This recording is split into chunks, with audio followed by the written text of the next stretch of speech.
Puji nama Tuhan, Shalom, selamat pagi Bapak Ibu yang terkasih di dalam nama Tuhan Yesus. Pada pagi hari ini kita mau siapkan hati kita untuk memulai ibadah. Saya percaya bahwa kekuatan Tuhan ada di dalam kehidupan setiap kita. Ada pengurapan Tuhan yang dahsyat di dalam kehidupan setiap kita. Mari kita siapkan hati kita, kita mau datang bersama-sama beribadah kepada Tuhan. Kita mau bersekutu dengan Tuhan. Terima kasih Bapa di surga. Engkau sungguh dahsyat Tuhan. Engkau Allah yang luar biasa. Engkau yang senantiasa menyertai hidup kami Tuhan. Pagi hari ini Tuhan kami boleh membawa setiap puji-pujian kami Tuhan. Untuk meninggikan Engkau. Untuk mengagungkan Engkau Tuhan. Karena kami percaya Tuhan hadir di tengah-tengah kami. Ada lawatan Tuhan. Ada pengurapan Tuhan yang terus mengalir dalam kehidupan setiap kami. Terima kasih Tuhan Yesus. Terima kasih Bapa. Pada pagi hari Tuhan kami siap untuk bersorak-sorak bagi nama-Mu. Sebab kami percaya ada kuasa, ada kemenangan, ada urapan Tuhan yang terus mengalir. Terima kasih Yesus, terima kasih Bapa, terima kasih Roh Kudus.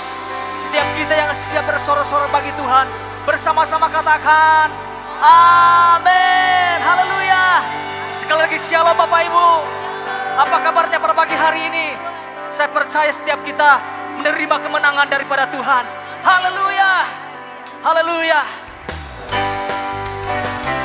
Mari bawa hidup setiap kita untuk bersama-sama memuji Tuhan. Amin. Haleluya.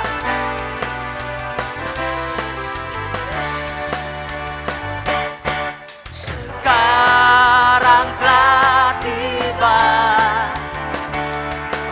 keselamatan dan kuasa dan pemerintahan Allah kita, kuasa saja yang diurapinya, karena telah dilemparkannya para pendakwa kita. Sekarang telah tiba keselamatan dan kuasa dan pemerintahan Allah kita, kuasa saja yang diurapinya, karena telah dilemparkannya para pendakwa kita. Bersama-sama oleh darah anak domba, oleh kesaksian kita, katakan iblis dikalahkan, kuasanya dihancurkan oleh darah anak domba. Katakan oleh darah anak domba, oleh kesaksian kita, iblis dikalahkan, kuasanya dihancurkan oleh darah anak domba. Sekarang telah tiba, katakan keselamatan,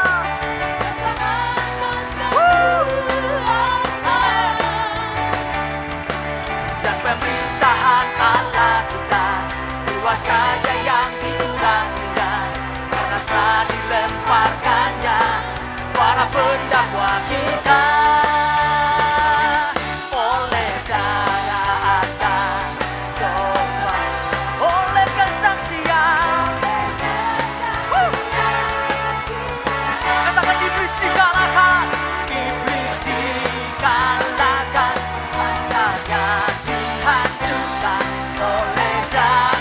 Mari angkat suaramu bersama-sama katakan oleh darah anak domba, oleh kesaksian kita, iblis dikalahkan, kuasanya dihancurkan oleh darah anak domba, oleh darah anak domba, oleh darah anak domba. Berikan tepuk tangan kepada Tuhan. Haleluya. Allah bangkit, bersoraklah. Allah bangkit, berjanji, sudah dikalahkan, berjanji bebaskan. Allah dahsyat di tempat duduk. Katakan Allah bangkit. Allah bangkit, bersoraklah. Hey, hey, Allah bangkit, berjanji. Katakan musuh sudah dikalahkan, berjanji bebaskan. Allah dahsyat di tempat. Lebih selamat lagi katakan Allah bangkit. Allah bangkit, bersoraklah. Hey, Allah bangkit, berjanji. Katakan musuhnya sudah dikalahkan umatnya. Allah dahsyat di tempat kudusnya. Allah dahsyat di tempat kudus. Allah dahsyat. Allah dahsyat. Allah dahsyat. God. Allah dahsyat. One more. Allah dahsyat di tempat kudusnya.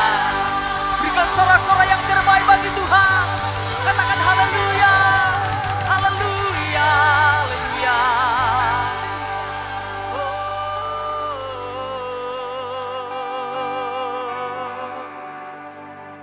Haleluya. Haleluya. Hidupku menggenapi firman-Mu. Tanda mujizat sertai tiap langkahku. Kau bersamaku di dalamku, jadi bukti kebesaran-Mu. Katakan hidupku, oh, hidupku menggenapi firman-Mu. Tanda mujizat sertai tiap langkahku. Kau bersamaku di dalamku, jadi bukti kebesaran-Mu.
Sertai tiap langkahku.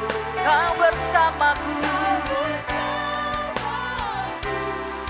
di dalamku, jadi bukti kebesaran.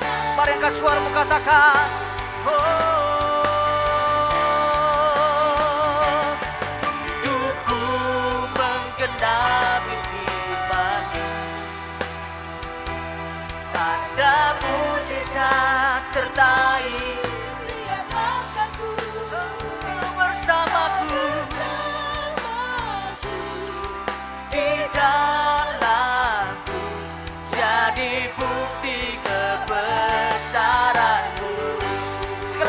suaramu katakan, oh, oh. Menggenapi firman-Mu, tanda mujizat sertai tiap langkahku. Kau bersamaku di dalamku, jadi bukti kebesaran. Kau bersamaku, kau bersamaku di dalamku, jadi bukti kebesaran. Kau bersamaku, kau bersamaku di dalamku, jadi bukti kebesaran-Mu.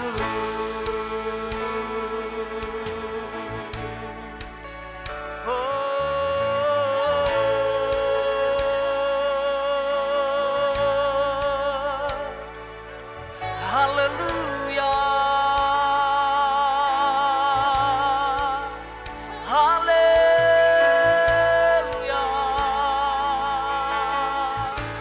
Terima kasih Yesus, terima kasih Roh Kudus. Haleluya, haleluya.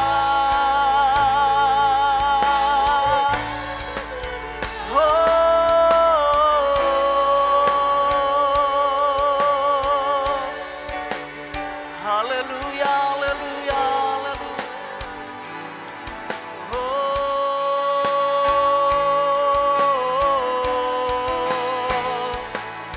Haleluya, haleluya.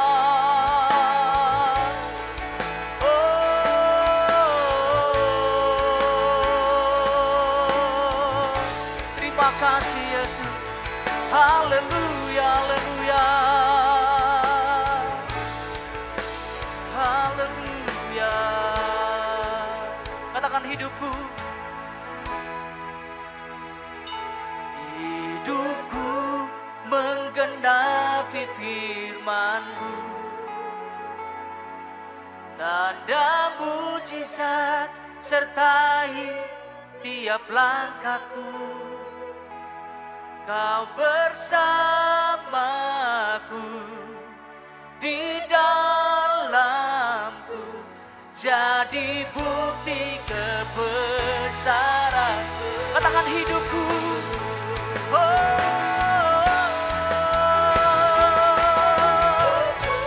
menggenapi firman-Mu, tanda mujizat sertai tiap langkahku. Kau bersamaku di dalamku, jadi bukti kebesaran. Kau bersamaku, kau bersamaku di dalamku, jadi bukti kebesaran-Mu. Kau bersamaku, kau bersamaku di dalamku, jadi bukti kebesaran-Mu.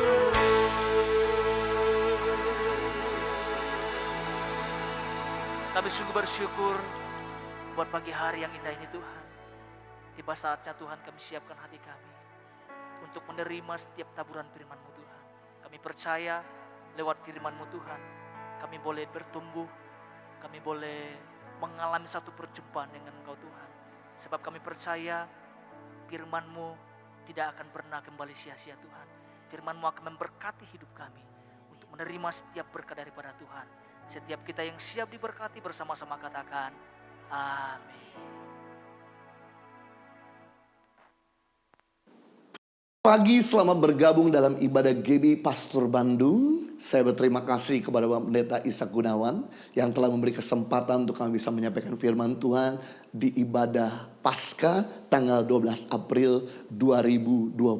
Merupakan sebuah kehormatan untuk bisa menyampaikan kebenaran firman Tuhan kepada jemaat di GB Pastor dan kepada semua Bapak dan Ibu yang boleh mendengarkan firman Tuhan pada saat ini. Kalau Bapak Ibu senang dengan sebuah judul khotbah, saya menyampaikan firman Tuhan dengan tema kuasa kebangkitan. Mari kita lihat firman Tuhan dalam 1 Korintus 15 ayat 3-5.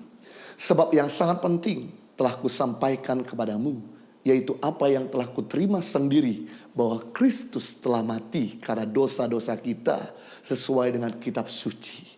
Bahwa ia telah dikuburkan dan bahwa ia telah dibangkitkan pada hari yang ketiga sesuai dengan kitab suci.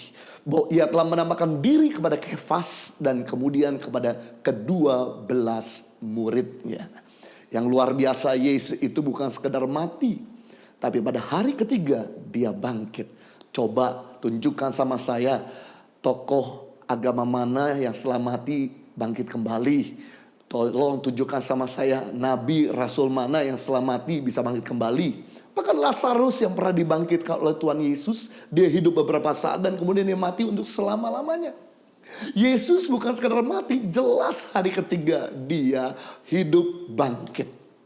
Ada 8 bukti bahwa Yesus itu bangkit. Yang pertama, bukti bahwa Yesus itu bangkit, kubur kosong membuktikan dia hidup.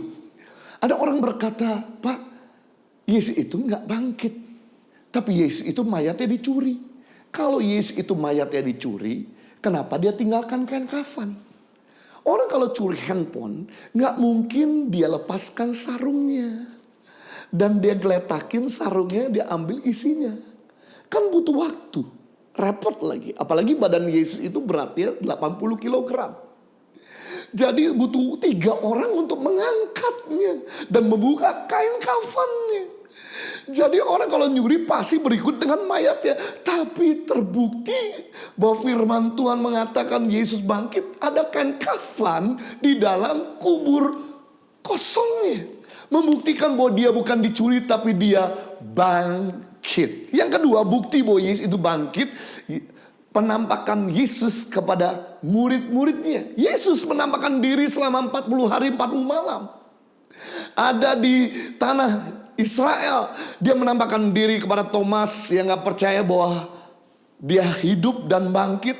Yaitu dia menunjukkan jari, dia menunjukkan telapak tangan dan bahkan lambungnya bekas tusukan daripada paku.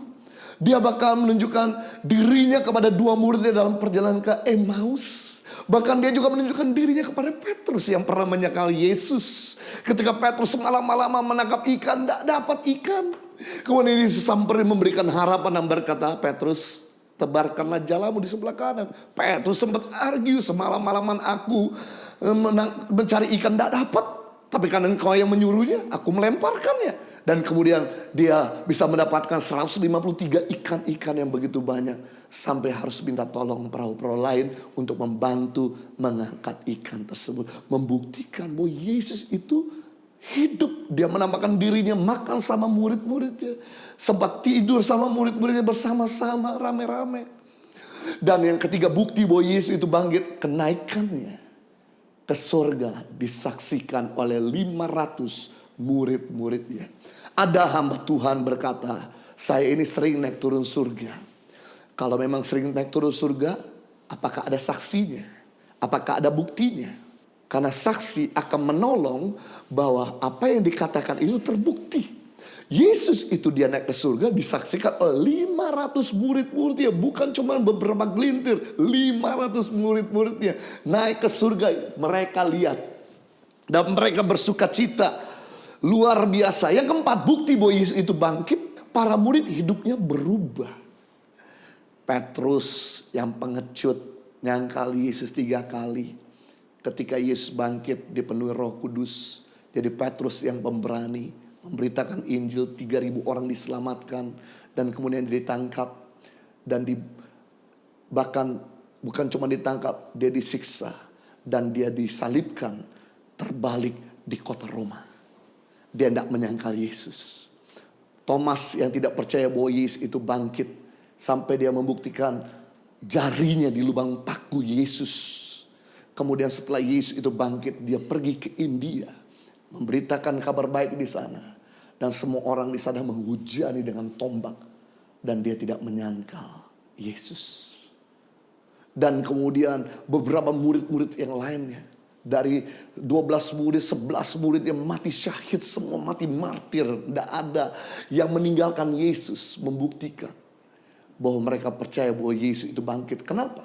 Karena waktu Yesus masih hidup, waktu dia tergantung di atas kayu salib, sebelum dia bangkit, murid-muridnya pada kocar kacir, pada bersembunyi. Waktu Yesus ditangkap di Taman Getsemani, mereka semua lari.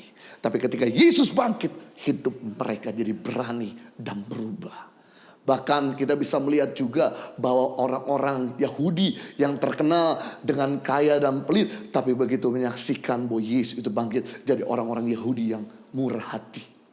Berikutnya, 5 tanda bahwa Yesus itu terbukti bangkit, gereja berdiri.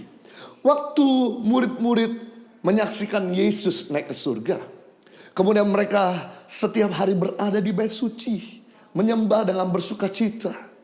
Dan setelah bait suci dihancurkan, kemudian murid-murid di rumah-rumah mereka berbikin ibadah. Dan yang menarik, dan kemudian Petrus pergi ke berbagai daerah, dan kemudian murid-murid lain pergi ke berbagai negara. Dan sampai hari ini gereja bisa ada di mana-mana, bahkan sampai di Indonesia. Yang keenam, bukti bahwa Yesus itu bangkit, ibadah berubah dari hari Sabat menjadi hari Minggu. Menurut tradisi orang Yahudi dalam hukum Taurat, yaitu kuduskanlah hari Sabat. Hari Sabat itu tidak boleh dirubah-rubah waktunya untuk beribadah. Tapi karena mereka tahu Yesus bangkit bukan di hari Sabat, tapi Yesus bangkit di hari Minggu, hari Paskah, maka mereka mengubah jadwal ibadah mereka dari Sabat ke Minggu sampai hari ini. Luar biasa itu sejarahnya.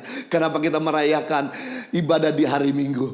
Yang ke-7, bukti bahwa Yesus itu bangkit. Alkitab Perjanjian Baru ditulis oleh murid-murid dan rasul-rasul yang sama kualitasnya dengan Perjanjian Lama. Kalau Yesus gak bangkit, gak mungkin Matius menulis, gak mungkin Markus menulis, gak mungkin Lukas menulis 2 kitab Lukas dan Kisah Rasul, gak mungkin Paulus menulis 13 kitab. Tapi karena Yesus bangkit, akhirnya mereka menulis Perjanjian Baru yang diilhamkan Roh Kudus dan kualitasnya sama penggenapan dari Perjanjian Lama. Yang ke-8, bukti bahwa Yesus itu bangkit, mujizat masih terjadi dalam nama Yesus. Coba sebutkan sama saya tokoh agama mana, rasul mana, nabi mana yang bisa mengusir roh jahat lewat namanya.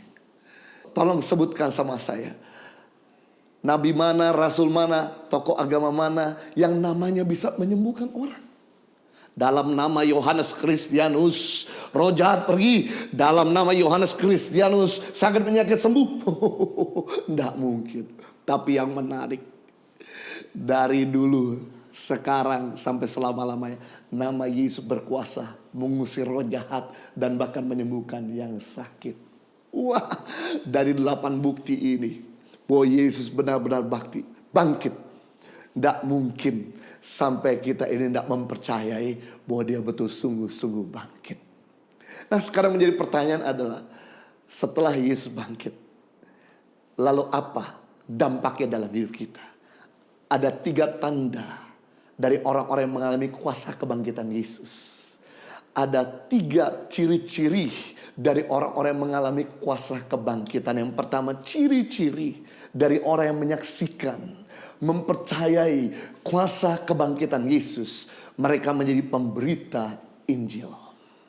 Menjadi pemberita Injil. Mari kita lihat Lukas pasal 24, 46 sampai 48. Katanya kepada mereka, ada tertulis demikian, Mesias harus menderita dan bangkit dari antara orang mati pada hari ketiga. Dan lagi dalam namanya berita tentang pertobatan dan pengampunan dosa harus disampaikan kepada segala bangsa mulai dari Yerusalem. Kamu adalah saksi dari semuanya ini. Jadi sebelum Yesus naik ke surga, Yesus berkata bahwa kamu adalah saksi di mana aku pernah hidup. Di mana kau melihat aku mati, di mana sekarang ini kamu melihat aku hidup, di mana sebentar lagi kamu melihat aku naik ke surga, kamu adalah saksiku. Yohanes pasal 20 ayat 20 sampai 21. Dan sesudah berkata demikian, Yesus menunjukkan tangannya dan lambungnya kepada mereka. Murid-murid itu bersuka cita ketika melihat Tuhan telah bangkit. Maka kata Yesus sekali lagi, damai sejahtera bagi kamu. Sama seperti Bapa mengutus aku, demikian juga sekarang aku mengutus kamu. Jadi murid-murid setelah menyaksikan bahwa Yesus itu benar-benar hidup, yang dilakukan sama murid-murid adalah mereka langsung menjadi saksi-saksi hidup. Mereka menjadi pemberita kabar baik. Sampai kemudian Markus pergi ke Mesir, Thomas pergi ke India, Matius pergi ke Yunani, Rasul Paulus pergi ke Asia Kecil dan Eropa Yunani. Dan kemudian sampai sekarang begitu banyak orang-orang yang menjadi percaya kepada Yesus. Gara-gara mereka saksi-saksi yang melihat Yesus bangkit. Nah, kita semua sekarang yang ada di rumah maupun yang percaya kepada Yesus, bukan sekedar tahu bahwa Yesus itu bangkit, bukan sekedar percaya bahwa Yesus bangkit, tapi kita juga harus mengalami tanda kuasa kebangkitan, yaitu menjadi pemberita Injil. Karena gak banyak orang tahu Tuhan Yesus. Tuhan Yesus adalah juru selamat. Dialah jalan kebenaran kehidupan.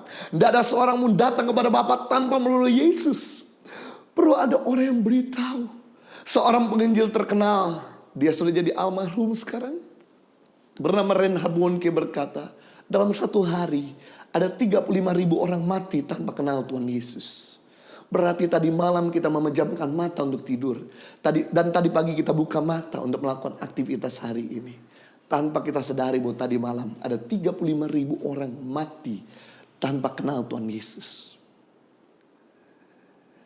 Dan Reinhard Bonnke berkata, sedikit sekali orang percaya yang mau mencegah mereka agar mereka jangan binasa, yang mau memberitahu kepada mereka agar mereka bisa diselamatkan.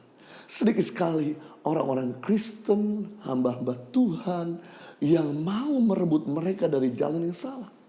Seandainya kita ada di sepatu mereka, ada di posisi mereka yang sedang ngantri menuju api neraka, tentu kita mengharapkan ada orang yang merebut, memberitakan kabar baik, mencegah kita agar kita jangan binasa. Ketahuilah bahwa temanmu, tetanggamu, sahabatmu, mungkin keluargamu, pemimpinmu, bawahanmu, mereka sedang menantikan kabar baik yang keluar dari perkataan dan hidupmu. Mari kita lihat firman Tuhan, Kisah Rasul 1 ayat 8 sampai 9. Apa yang terjadi kalau kita itu menjadi saksi Tuhan? Tetapi kamu akan menerima kuasa kalau Roh Kudus turun ke atas kamu. Dan kamu akan menjadi saksiku di Yerusalem, Yudea, Samaria, dan sampai ke ujung bumi. Sesudah ia mengatakan demikian, terangkatlah ia disaksikan oleh mereka, dan awan menutupinya dari pandangan mereka. Dan dikatakan bahwa kita ini saksi yang telah menerima kuasa dan telah menerima Roh Kudus. Tujuan kuasa diberikan bukan untuk show off, memamerkan bahwa kita orang yang punya kuasa Tuhan. Tujuan kuasa diberikan bukan untuk menunjukkan gagah-gagahan di depan orang, tapi tujuan utama Tuhan memberikan kuasa agar kita efektif menjadi saksi. Yang kedua, tujuan Tuhan memberikan Roh Kudus kepada kita bukan sekedar kita bersuka cita, punya karunia roh saja.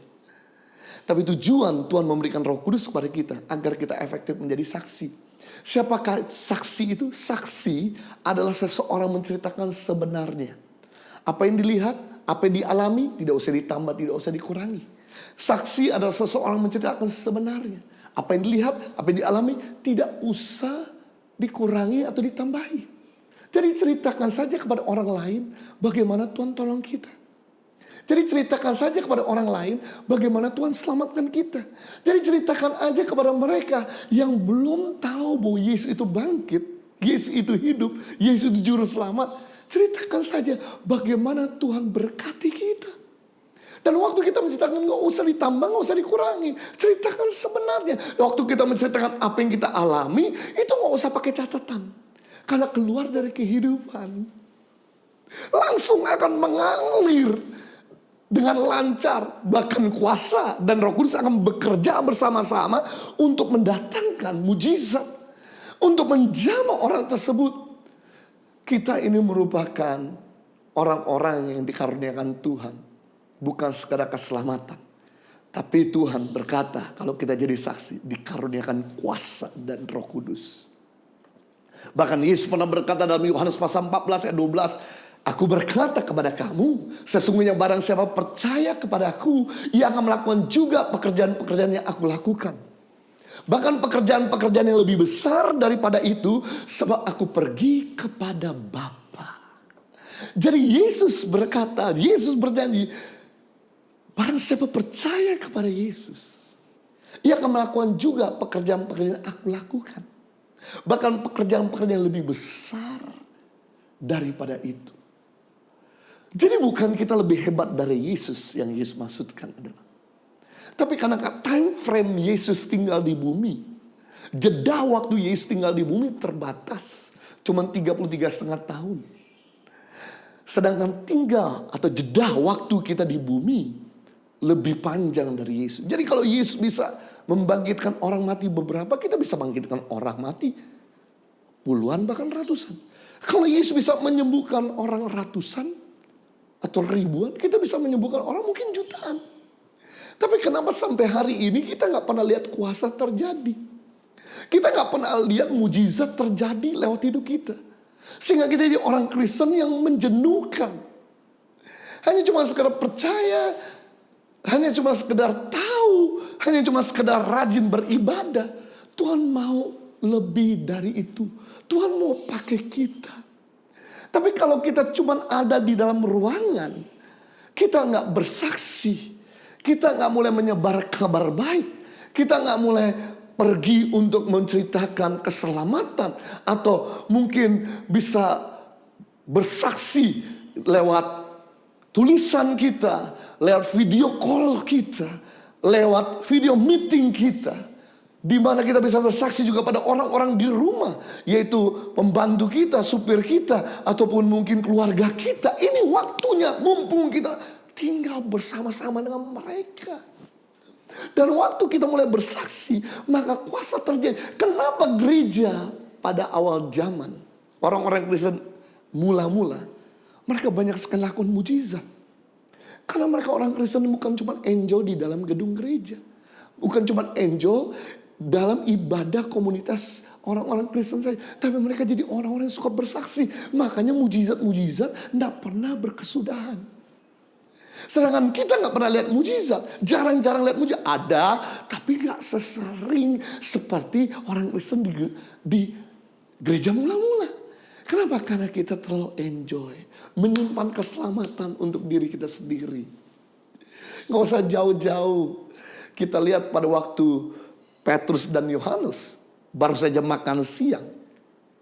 Orang kalau habis makan siang, biasanya virus mata mulai bekerja. Artinya matanya seperti mata Garfield. Kemudian juga mulai perutnya mulai kelihatan lebih membengkak.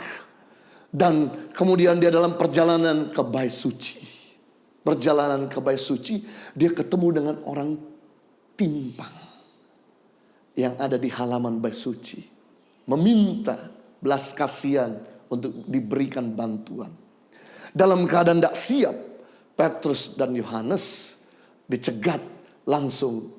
Petrus yang matanya seperti mata Garfield berubah menjadi mata SpongeBob yang besar. Dan berkata, emas dan perak tidak ada padaku, tapi apa yang aku punya, yaitu kuasa Tuhan, bangkit dan berjalanlah. Langsung Petrus mengangkat tangan orang itu. Dan kemudian orang yang gak pernah berjalan seumur hidupnya, dia bangkit, meninggalkan tilamnya, dan berjalan. Kuasa mengalir. Kenapa? Karena Petrus dan Yohanes bukan cuma bersembunyi di dalam, bukan cuma terima keselamatan bagi diri sendiri, tapi dia bagikan keselamatan bagi yang lain. Jadi bagi Bapak Ibu, teman-teman GBI, Pastor Bandung, kalau kita pengen mengalami mujizat-mujizat Tuhan, yang kita perlu lakukan adalah Mari jadi saksi-saksi, jadi pemberita Injil. Yang kedua, bukti bahwa Yesus itu bangkit. Atau tanda dari orang-orang yang mengalami kuasa kebangkitan Yesus, mereka menjadi penyembah Yesus. Mari kita lihat Lukas 24 ayat 53 sampai 54. Mereka sujud menyembah kepadanya. Lalu mereka pulang ke Yerusalem dengan sangat bersukacita. Mereka senantiasa berada di bait Allah dan memuliakan Allah. Jadi setelah Yesus bangkit dari kematian, dia mengajar, menampakkan diri kepada murid-muridnya.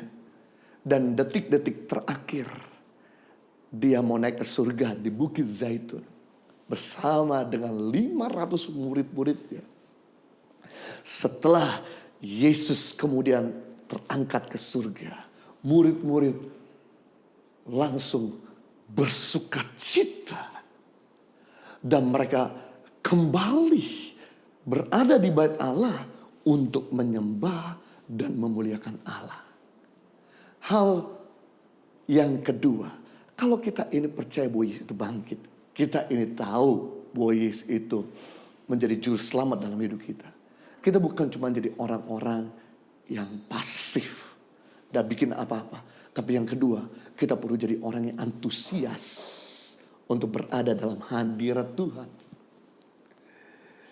Sekarang ini mungkin kita gak bisa pergi ke bait Allah. Sama dengan murid-murid. Itu terakhir kalinya mereka pergi ke bait Allah. Karena setelah Yesus naik 40 tahun kemudian, bait Allah dihancurkan.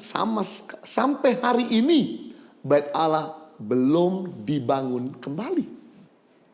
Mereka berkumpul di rumah-rumah, memuliakan Allah, menyembah Allah, dan memuji Tuhan. Di rumah-rumah. Sama seperti kita hari ini ada di rumah-rumah. Mari, kalau kita semua yang sudah mengalami kuasa kebangkitan Kristus, harusnya kita ini jadi penyembah Tuhan. Kita ini jadi orang-orang yang menyenangkan Tuhan. Kita ini orang-orang yang membangun hubungan dengan Tuhan. Penyembahan berasal dari bahasa Yunani yang artinya adalah proskuneo. Proskuneo artinya to kiss. Proskuneo artinya mencium. Dan kita tahu ketika suami dengan istri saling bercium-ciuman atau memiliki hubungan intim, maka terjadi pembuahan. Maka terjadi fruitfulness. Jadi orang yang punya hubungan sama Tuhan pasti hidupnya berbuah. Karena orang yang mengalami Kristus pasti ada perubahan yang terjadi dalam kehidupannya. Yang menjadi pertanyaan saya, tolong dianalisa. Selama kita ada di rumah ini, apakah sukacitamu bertambah-tambah atau makin berkurang-kurang? Apakah damai sejahteramu bertambah-tambah atau berkurang-kurang? Apakah kesabaranmu bertambah-tambah atau berkurang-kurang? Apakah kebaikanmu bertambah-tambah atau berkurang-kurang? Apakah kemurahan hatimu bertambah-tambah atau berkurang-kurang? Apakah kesetiaanmu bertambah-tambah atau berkurang-kurang? Apakah kelemah lembutanmu bertambah-tambah atau berkurang-kurang? Apakah self defense-mu, penguasaan dirimu bertambah-tambah atau berkurang-kurang? Kalau hari ini kita nggak ada perubahan yang semakin menuju kepada Kristus, menunjukkan bahwa tidak ada produktivitas keberadaan kita hari ini di rumah. Kita hari ini kerja di rumah, sekolah di rumah, bahkan kita beribadah di rumah. Jangan lupa, tujuan ibadah adalah bukan cuma sekedar kita diberkati lewat pujian penyembahan dan lewat firman Tuhan, tapi harus ada perubahan yang terjadi dalam hidup kita. Harus ada terjadi dampak yang nyata, orang melihat perbuatan kita dan akhirnya mereka memuliakan Bapa di surga. Itu sebabnya mari kita cek dan introspeksi diri sendiri.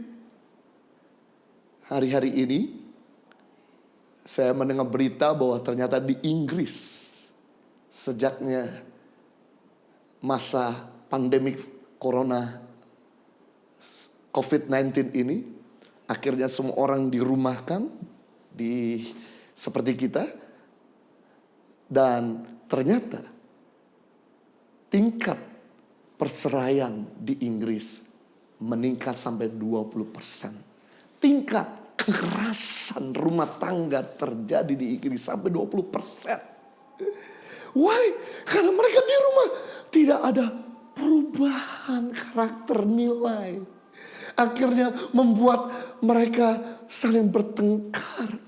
Mereka gak nyaman, seperti mereka menderita tinggal di penjara. Tapi kalau Anda menunjukkan perubahan Anda dalam hal karakter dan nilai-nilai hidup saudara, pasti kita akan enjoy. Suami kita, istri kita, anak-anak kita, bahkan pembantu pun yang ada di rumah, mereka akan sukacita. Kenapa? Karena hidup kita betul-betul ada buah yang mereka bisa nikmati. Ada perubahan yang mereka bisa lihat.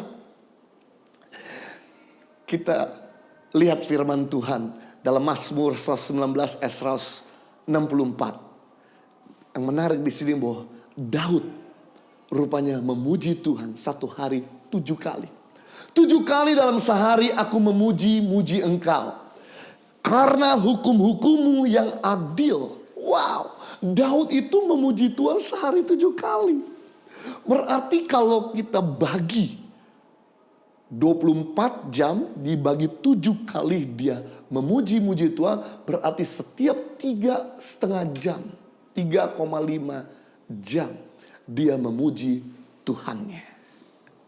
Nah, kita ini berapa kali memuji Tuhan, berapa kali berdoa. Daniel didapatkan berdoa sehari 3 kali.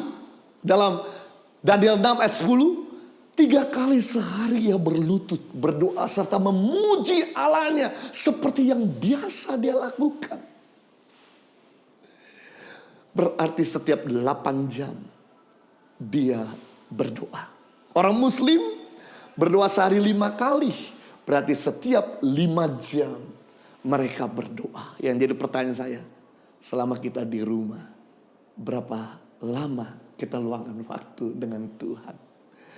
Yang cool, Daud itu dosa aja gak sebanding dengan dosa kita. Dia bukan cuma pezina. Setelah dia berzina, dia pembunuh, dia bunuh suaminya. Tapi yang menarik di sini, setelah Daud ditegur oleh penasehat yang Nabi Nathan, kemudian dia tidak pernah mengulangi dosa kali kedua. Kenapa? Karena 7 kali sehari dia mengambil waktu untuk membangun hubungan dengan Tuhan. Inilah yang membuat hidup Daud berubah. Orang tuh kalau mengalami Kristus hidupnya tidak pernah sama lagi. Contoh lagi dalam Kolose 1:27. Kepada mereka Allah mau memberitahukan betapa kaya dan mulia rahasia itu di antara bangsa-bangsa lain. Yaitu Kristus ada di tengah-tengah kamu. Kristus yang adalah pengharapan akan kemuliaan. Sayang dalam bahasa Indonesia kurang tepat. Tapi dalam bahasa Inggris dikatakan lebih tepat dalam Kolose 1:27. Christ in you is the hope of glory. Kristus di dalam kamu adalah pengharapan akan kemuliaan. Tadi dalam bahasa Indonesia dikatakan Kristus di tengah. Tapi dalam bahasa Inggris dikatakan Kristus di dalam. Yang benar adalah Kristus di dalam ada pengharapan kemuliaan. Waktu Yesus tinggal di tengah-tengah Yesus, hidup mereka gak banyak berubah. Hidup mereka tidak banyak kelihatan dampaknya. Buktinya 3,5 tahun Petrus, Thomas, Yudas bersama-sama dengan Yesus. Hidupnya gak kelihatan perubahannya. Masih aja menyangkal Yesus. Masih aja menjual Yesus, mengkhianati Yesus. Masih ada gak percaya bahwa Yesus bangkit sampai membuktikan jarinya di lubang pakunya. Tapi apa yang terjadi? Ketika Yesus naik ke surga, Yesus berkata, ada lebih berguna. Dalam Yohanes pasal 16 ayat 7. Ada lebih baik kalau aku pergi kepada Bapa. Sebab kalau aku pergi kepada Bapa, maka Roh Kristus, Roh Kudus akan memenuhi kamu. Dan betul, begitu Yesus naik, 10 hari kemudian, Roh Kudus dicurahkan. Murid-murid mengalami Roh Kristus, mengalami Roh Kudus. Dan apa yang terjadi? Petrus yang mengucut, menjadi Petrus yang pemberani, dan akhir hidupnya mati di Roma. Bahkan kita melihat Thomas yang tidak percaya, dia pergi ke India, dihujani dengan tombak karena memberitakan kabar baik.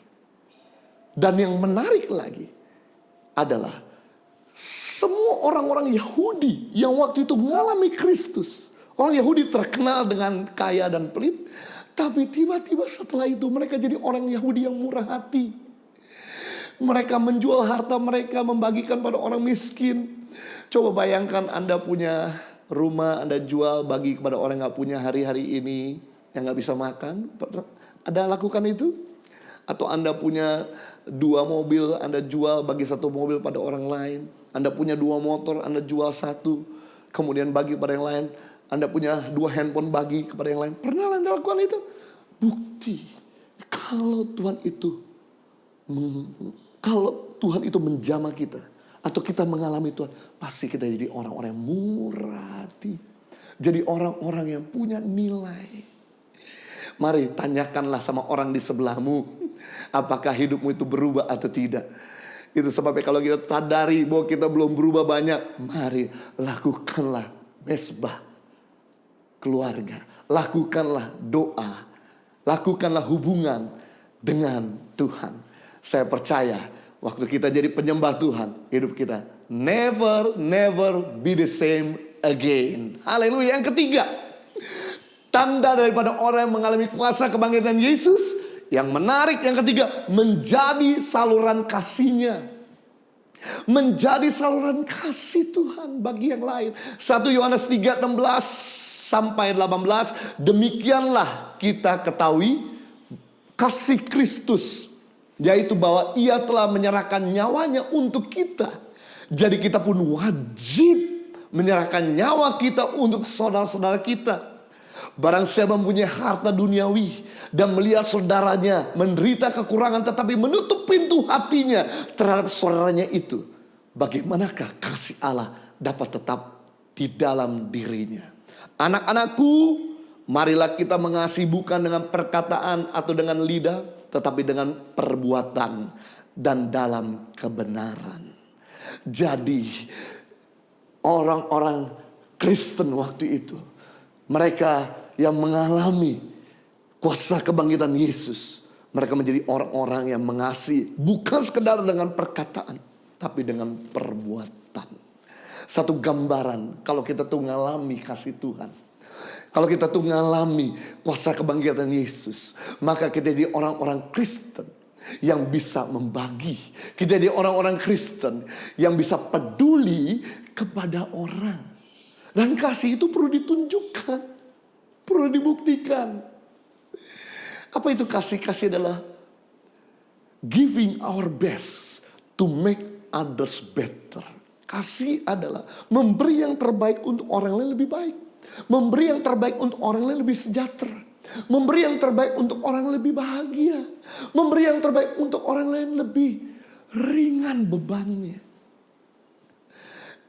Saya salut mendengar berita baru-baru ini.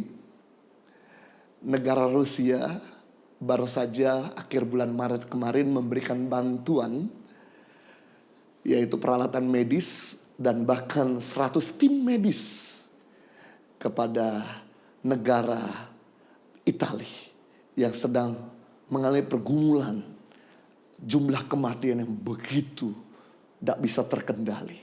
Padahal Rusia sendiri dalam keadaan lockdown, dalam keadaan juga mengalami yang sama. Mereka beberapa ratus orang mati di daerah Rusia. Tapi yang lebih keren lagi, baru minggu lalu Rusia mengirim pesawat kargo lagi, peralatan medis ke kota New York, Amerika Serikat, untuk memberikan bantuan kepada Amerika. Karena tingkat kematian lebih banyak daripada Cina maupun Italia. Padahal kita tahu bahwa Rusia sama Amerika itu gak ngomong atau musuh bebuyutan. Mereka saling bersaing, mereka saling menjelekkan.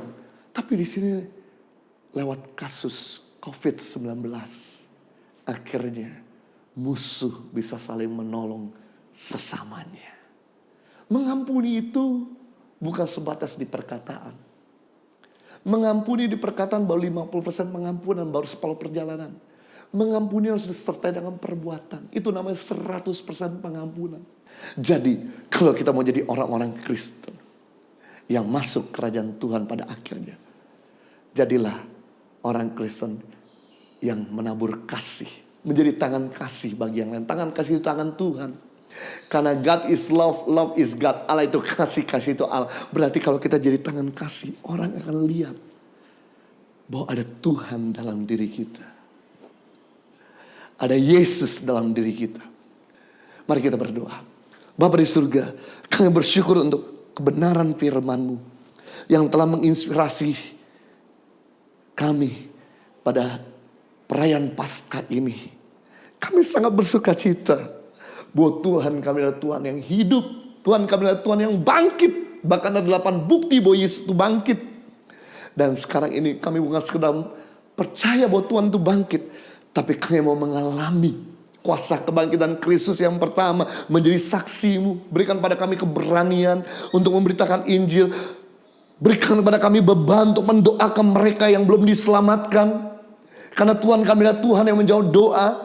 Kenapa sampai hari ini tidak ada satu jiwa yang diselamatkan? Karena kami nggak fokus untuk mendoakan mereka yang terhilang. Kalau kami fokus, pasti Tuhan akan buka jalan untuk kami bisa ketemu sama orang tersebut dan menyampaikan berita kabar baik. Dan waktu kami menceritakan apa yang kami alami, nggak usah pakai catatan. Kuasa dan Roh Kudus akan bekerja dan menjamah orang tersebut. Kalau sampai orang tersebut tidak menerimanya pun, it's okay. Karena kami tahu ada yang menabur, ada yang menyirami, tapi Tuhan suatu kali akan menumbuhkannya, menyelamatkannya. Yang kedua, kami belajar. Untuk kami mengalami kuasa kebangkitan, kami perlu jadi penyembah Tuhan. Jadi orang-orang yang suka memuji Tuhan. Karena Tuhan tidak mau kami berduka cita. Tuhan tidak mau kami susah hati. Tuhan tidak mau kami dalam keadaan sedih. Sama seperti seorang bapak tidak mau melihat anaknya dalam keadaan sedih. Demikian Tuhan mau untuk kami bersuka cita. Ketika kami meluangkan waktu untuk bersuka cita, memuji dan menyembah Tuhan, proskuneo, maka terjadi perubahan. Jadi pembuahan, ada kasih, ada sukacita, ada damai sejahtera, kemurahan hati, kesabaran, penguasaan diri, dan lain sebagainya. Orang melihat perbuatan kami dan tidak lagi jadi batu sandungan hidup kami, tapi justru hidup kami menginspirasi untuk orang melihat Tuhan dalam hidup kami. Yang ketiga, kami belajar tanda daripada orang mengalami kuasa kebangkitan Kristus, yaitu kami menjadi saluran kasih bagi yang membutuhkan. Sekarang ini kami perlu jadi orang-orang yang bukan sekedar mengurung diri, tidak buat apa-apa. Kami jadi orang-orang yang juga mau menebar kasih bagi mereka yang membutuhkan. Dan ketika kami menjadi orang-orang yang menabur kasih bagi mereka yang membutuhkan, ini bukan sekedar membuat kami diberkati. Bukan sekedar membuat negara kami dan kota kami damai sejahtera. Tapi ini juga membantu kami untuk kami menjadi orang yang berkenan di hadapan Tuhan. Karena bukan orang yang berseru-seru Tuhan, Tuhan yang masuk kerajaan Allah pada akhirnya, tapi orang yang melakukan kehendak Allah. Dan ketika kami melakukan ketiga hal ini, maka kuasa dan Roh Kudus akan selalu menyertai kami mulai hari ini, besok, dan bahkan sampai selama-lamanya. Kita semua yang sudah diberkati, sama-sama kita katakan amin. Tuhan memberkati. Happy Passover. Puji Tuhan, Bapak Ibu Saudara kekasih dalam Yesus Kristus, kita akhiri ibadah pada pagi hari ini. Mari kita angkat kedua belah tangan kita, arahkan hati kita, fokuskan dan terus terhubung dengan Yesus senantiasa. Mari Bapak Ibu Saudara, terimalah berkat damai dan sejahtera daripada Allah Bapa, kasih karunia daripada Tuhan Yesus Kristus, dan persekutuan Roh Kudus yang indah dan manis menyertai setiap kita semua, mulai daripada pagi hari yang indah ini sampai hari Maranatha Tuhan Yesus menjemput setiap kita di awan-awan yang permai. Setiap kita yang percaya dan menerima, kita sama-sama katakan amin. Tuhan Yesus berkati. Haleluya.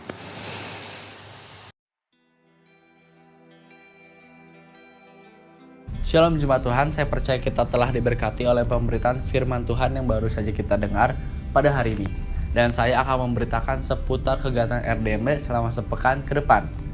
Di hari Selasa sampai dengan Jumat, ada 2 pagi yang akan diadakan pada pukul 7.55 melalui live streaming di aplikasi Zoom, atau dapat dilihat juga di YouTube. Di hari Rabu ada komsel yang akan diadakan pada pukul 7 malam dan akan melalui Zoom call yang akan berada di aplikasi Zoom.